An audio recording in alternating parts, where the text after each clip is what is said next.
as you can imagine, that did lead to some pretty significant flooding across the area. In fact, take a look at some of the video we've got to show you tonight. This coming in from Lynn County. You can see cars were completely submerged in that flood water. This is why we urge and why we preach the turn around, don't drown motto, because it gets pretty significant in times like this, and it only takes about 6 inches of water to knock your car off of the roadway. Some vehicles were brave enough to drive through it, but again, pretty devastating scenes coming in from southern Lynn County. You can see this along Highway 87.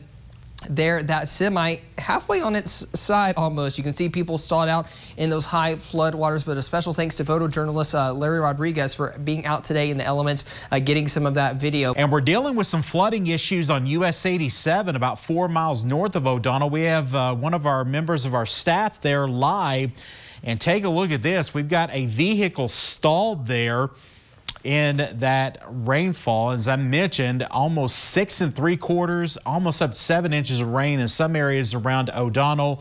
A flash flood warning continues for that area until 12:45. So if you don't have to travel on US 87, we'll say between Lamesa and Tahoka, don't, because you're going to run into that and you're going to have to detour, or you're not going to make it to your destination. Here comes an 18-wheeler. We'll let this roll through here before we go back to the radar.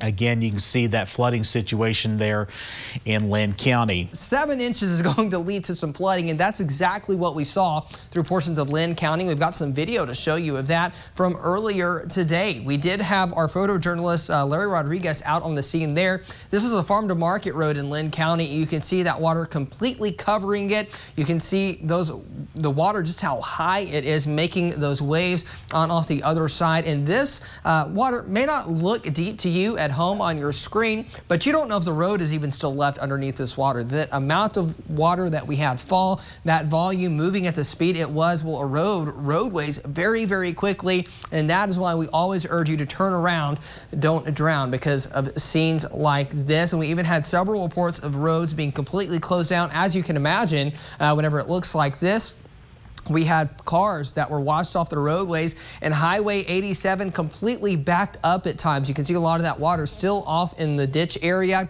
and traffic was stopped. As of last check, TxDOT still asking people to avoid the area. Take 6282 down to Brownfield, and from Brownfield navigate your way down towards the Lamesa area if that is in fact how you're traveling.